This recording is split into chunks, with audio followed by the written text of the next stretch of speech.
Greetings everyone, my name is Western Ninja 11 and today I'm going to be taking a look at some more bootleg LEGO Fnaf merch. Except this time instead of minifigures, I'm going to be taking a look at the 3 sets that I teased in my last LEGO Fnaf video. The sets that go are the show stage, the office, and Pirates Cove. Let's start off with the smallest of the sets, that being Pirates Cove.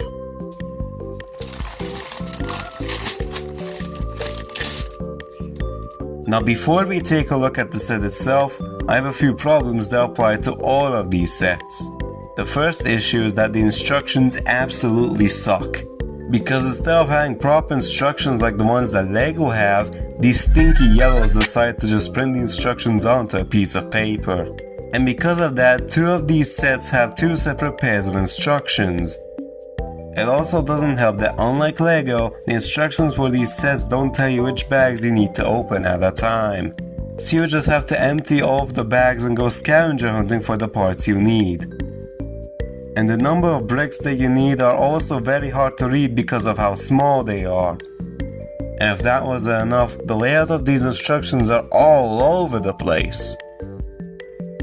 And my second issue is that due to these being knockoff sets, the bricks were a lot harder to put together and thus required more force, which was especially painful when putting together the checkerboard pattern on the walls.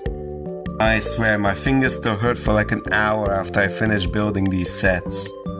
And all of these issues combined made the building process take far longer than it should have. Anyway, let's finally take a look at Pirates Cove.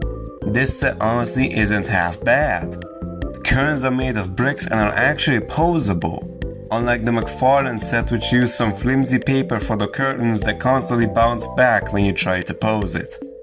There are also a bunch of little lights under the curtains, which is a detail that is actually absent on the Mcfarlane set. And they also added the sign which has nothing written on it sadly, but that's probably due to copyright.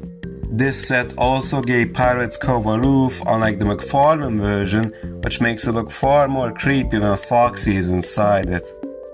And in case you were wondering, there is no steering wheel or anything inside the Cove. Although I have 2 issues with this set. The first issue is that the curtains can't open all the way because these 2 pieces keep colliding into each other, thanks to the miscalculation of those stinky yellows. No wonder the buildings in China keep collapsing when they can't even design a LEGO set properly. And the second problem is that the sign gets in the way of the curtain on the left side. But you can fix that by putting the sign in the middle instead. And I think it looks better this way as well.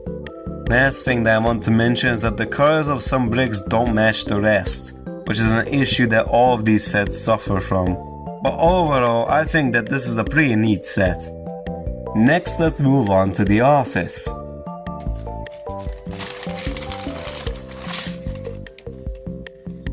The office has got to be my personal favorite out of these 3 sets, mostly because it's crammed full of detail, such as the 5 monitors, the 2 drawers, the loudspeaker, the cup of coffee, and of course the fan.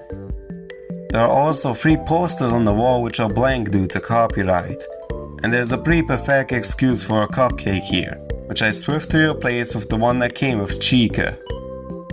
A nice little detail on this set is that 2 of the tires have studs on them, which I modified a bit so that I can have Chica stand outside the window and Bonnie stand outside the door. A neat feature that they added was that if you pull these 2 pieces out, then you can have the door stay open. And they even added 2 red and green studs so it can make it as accurate as possible. I absolutely adore this feature, especially because the Mcfarlane version didn't even have doors. And another thing that this set has which the Mcfarlane set doesn't is the slide on top of the set. Overall, this set is really awesome and I absolutely love it. Lastly, we have the show stage.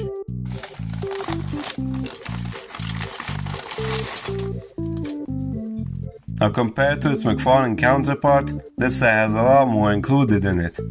This set comes with a show stage, a table, and even a prize corner.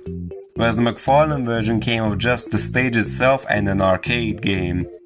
The stage itself looks practically perfect, with 2 speakers, balloons on either side, some clouds, a curtain, and even a sign. which has nothing written on it because of copyright. Taking a look on the left side, we have a table with some beverages and 4 chairs surrounding it.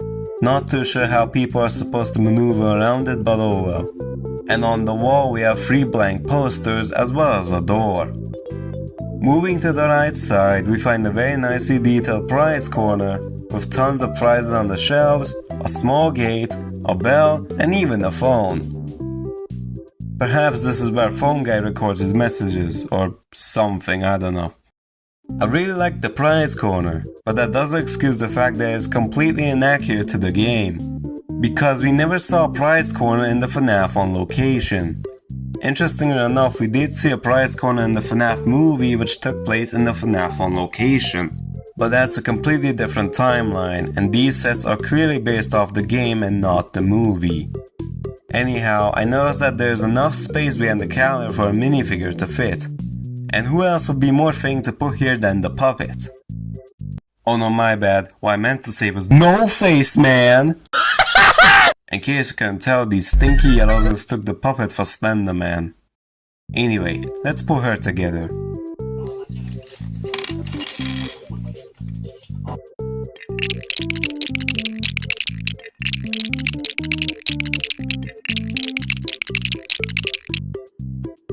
This puppet figure has a good amount of detail. She has the stripes on her arms and legs, and she has 2 buttons on her chest. She has a completely unique head sculpt with her eyes, tears and mouth all printed on. But unlike the other figures, Puppet's head is actually made up of 2 pieces, because you can remove her mask to reveal a blank white Lego head. She also comes with a microphone despite her never having one in the game. Anyways, I honestly think that these sets aren't half bad, but they feel pretty bland due to the lack of many decals, which is why I decided to print some out myself. And yeah, these stickers really help to bring these sets to life. And so we've reached the end of the video. Do I recommend getting these sets if you don't have the Mcfarlane ones? Absolutely! Heck, I personally recommend getting this office instead of the Mcfarlane one just because it has doors. And while I think that the Mcfarlane versions of the other 2 sets are better, I still think that they are pretty nice for being bootlegs. Now that I have finally reviewed all of the bootleg LEGO FNAF products that I wanted to collect, I think it's time that I take a rest from knockoff FNAF merch. Oh, they released some new minifigures? Oh, and a set to go along with them? Huh?